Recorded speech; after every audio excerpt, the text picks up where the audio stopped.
Hello, my name is Phoebe Stone and I'm a partner and head of sustainable investing at LGT Vestra. I wanted to talk about the case for sustainable investing because I believe it's less complicated than you think, better performing than you believe, and more important than you can imagine. Our world is getting hotter. This is something that we're increasingly aware of on a daily basis, and the chart here shows temperature changes over the last 50 years. What's clear is over the last 10 years, there's been an increase in temperature of between 1 to 2% in many regions of the world versus the temperature between 1951 and 1978. 97% of climate change scientists agree that this increase in temperature is due to carbon emission rates rising. Carbon emission rates have increased threefold since 1960. On top of this temperature change, we have a massively increasing global population, which is set to reach 10 billion people by 2050. Importantly, the distribution of this population is also changing. In 1950, 750 million people lived in cities. Today, that figure represents 4.2 billion. And by 2050, it's expected that 6.7 billion people will live in urbanized areas, which will represent almost 70% of our total global population. 35% of the growth of this urbanized community from today to 2050 is going to come from three countries: India, China, and Nigeria. Today, Nigeria is the 7th most populated country worldwide. By 2050, it looks to be the 3rd most populated country worldwide, with 400 million people living in a country the size of Texas.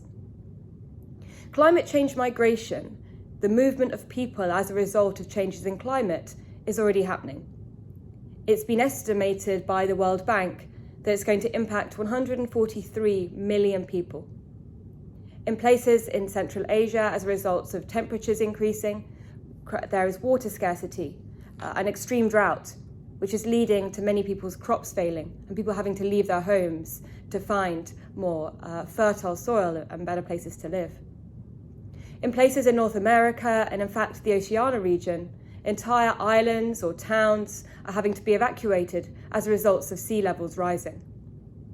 However, importantly, it's also been estimated that with action, this climate change migration could be mitigated by up to 80%. So what does this action look like? What can this mitigation consist of? One big theme that we're talking about in the portfolios that we run for clients at the moment is this idea of the green transition. The transition of economies around the world to a lower carbon model. And one big part of this transition is the shift from fossil fuel traditional energy sources to renewable or green energy sources. If we look at the split of energy between renewable and non-renewable as a proportion of the primary energy supply, in 2015, it represented around low single digits at best. In China, 5% of energy in 2015 was coming from renewable energy. In Europe, around 13% in 2015. In India, 9%, and also in the US, around 9% of energy 5 years ago came from renewable sources. It's estimated that by 2050, between 60 to 70% of energy will come from renewable sources. So that's just in 30 years' time.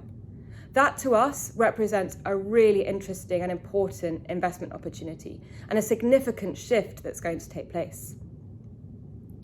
Our resources are running out. By 2050, it's expected that we're going to have to increase food production by between 60 and 70%. Global demand for water today is growing at double the pace of population growth. So by 2050, it's expected that 5 billion people will live in water-stressed areas.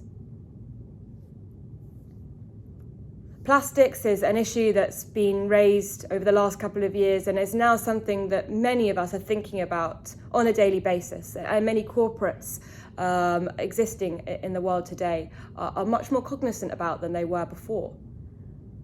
Depressingly, it's expected that there's going to be more plastic in the sea than fish by 2050. And studies today have demonstrated that over 50% of aquatic animals have ingested some plastic. The image there on the screen shows you something called the Great Pacific Garbage Patch. This is a huge plastic island that exists in the world today. It's actually one of 5 plastic islands.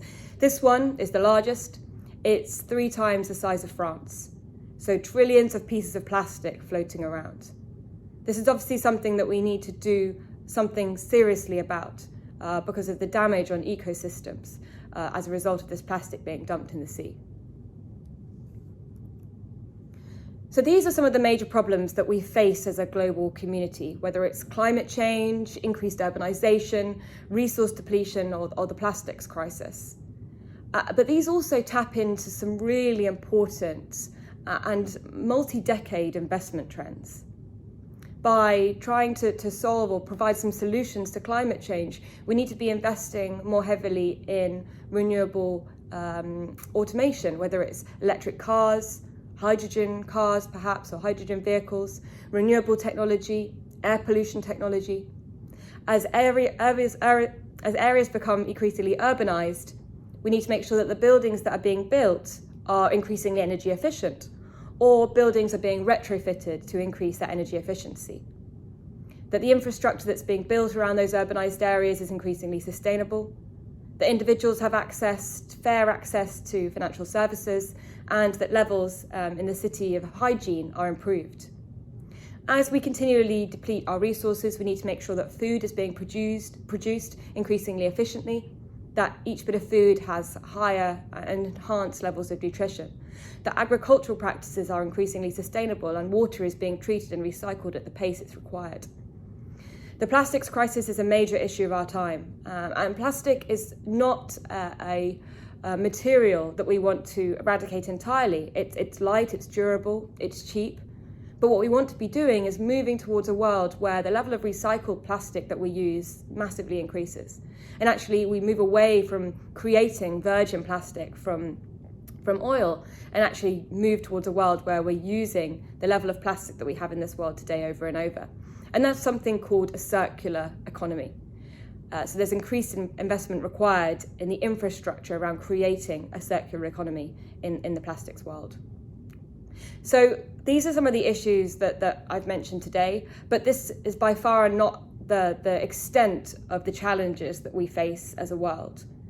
Helpfully, the United Nations have created a framework which define the major challenges that we do face. This framework is called the United Nations Sustainable Development Goals.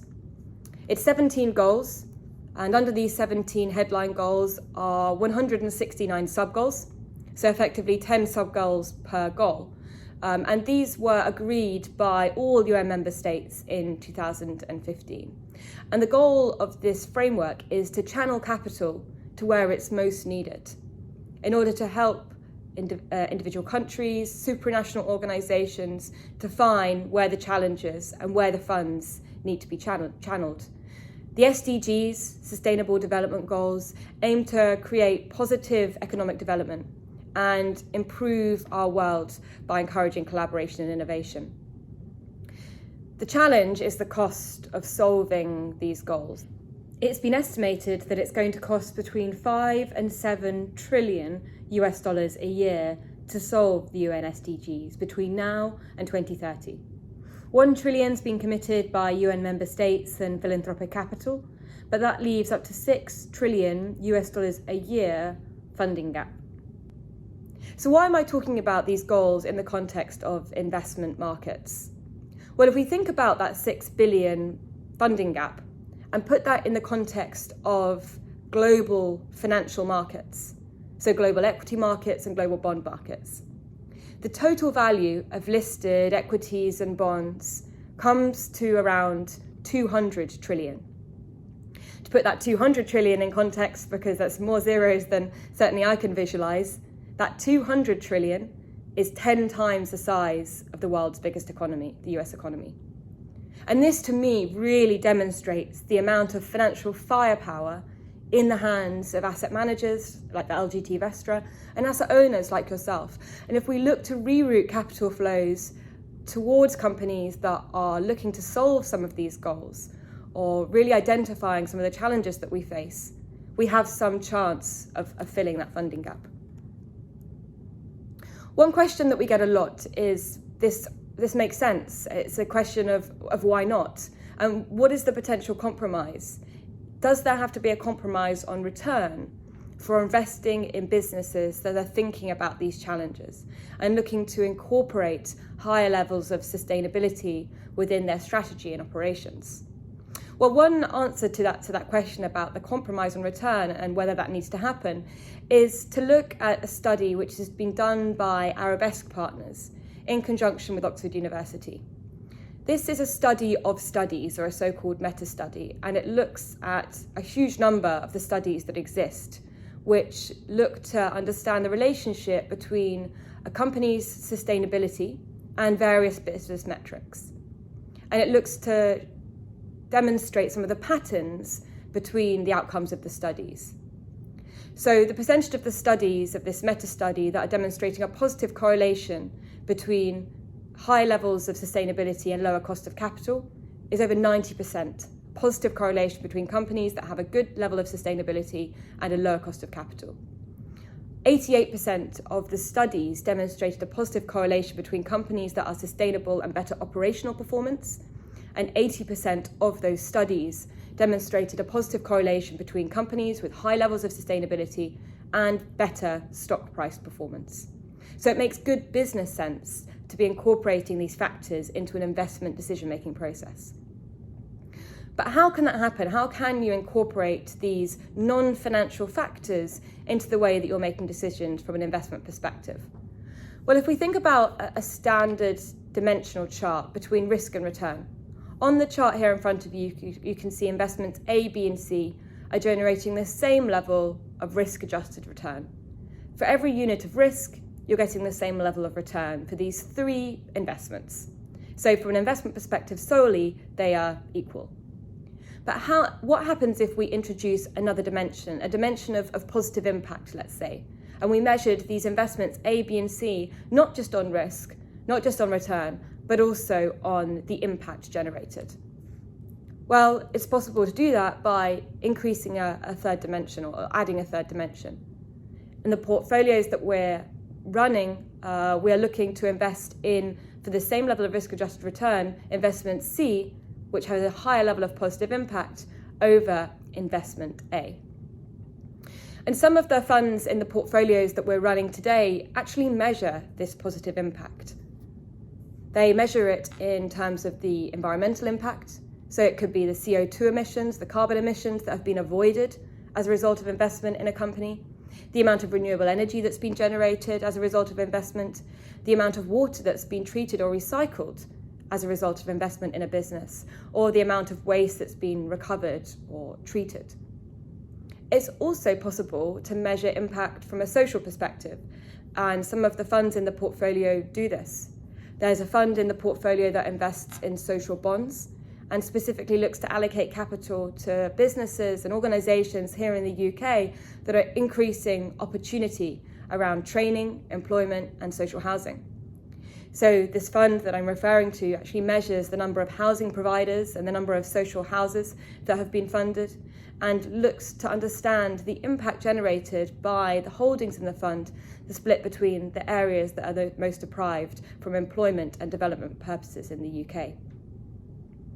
I thought it would be helpful to as I bring this part of the presentation to a close, just to bring this all to life and talk about a few companies in the portfolios today. There's a company called TPI, which manufactures and designs wind turbine blades. You may have seen these wind turbine blades driving down the motorway, which gives you a real understanding of the scale, these enormously long vehicles transporting these blades. And TPI is one of the world leaders with regards to designing and manufacturing the blades. Here in the UK, wind power is very, very lucrative. It's very frequent. It's very we see it often in the hills, lots of on and offshore wind turbine blades. But that's really the case across many other parts of the world, even including places like China, like India, and certainly in Europe. So TPI is very well positioned to benefit from this transition that we're seeing policymakers around the world talking about towards generating more energy from renewables than from fossil fuels, as in the past. One of the things that people talk about a lot with regards to the green transition is electric vehicles. And within each electric vehicle, there's an electric battery required. Within each electric battery, one of the core components is a commodity called lithium. Lithium is a finite resource. It needs to be treated very responsibly. And we actually invest in a company in the portfolios called Umicore, held in one of the funds, that looks to recycle any lithium that's left in a battery once the battery needs to be replaced in a car. And that's really important because actually there's still 70% of the lithium within the battery once a car battery needs to be replaced. So Umicore has a tie-up with numerous different vehicle manufacturers in order to take the lithium out of the battery and reuse it in another battery. Another organisation which is funded through the portfolio is an organisation called Gavi. Very, very important this year. It's really risen to many of the top of our priority lists in terms of what we're reading and thinking about. It's an organisation called Gavi, so it's a global immunisation network, and over the last 10 years, it's vaccinated almost 1 billion children. The final company I wanted to talk to you about today is a company called TOMRA. I've mentioned plastics recycling a few times in the presentation today, and TOMRA is a Scandinavian recycling business that's very well positioned to take advantage of this shift that we're seeing away from the constant production of virgin plastic and towards the production of recycled plastic. TOMRA have a machine called a reverse vending machine, which is in countries around the world, in many, many supermarkets around the world. People take their used bottles and cans to the supermarkets, feed the products into the reverse vending machines, get some financial credit or maybe some vouchers for the supermarket, and in the back end of the machine, the TOMRA technology can sense the type of the plastic, the colour of the plastic, the shape of the plastic, and therefore provide much more sophisticated and much faster recycling of that plastic material. I hope that gives you a really helpful insight into the portfolios, into the importance of investing sustainably. And I'm really excited to be able to offer the sustainable portfolios to you as part of your wider wealth solution.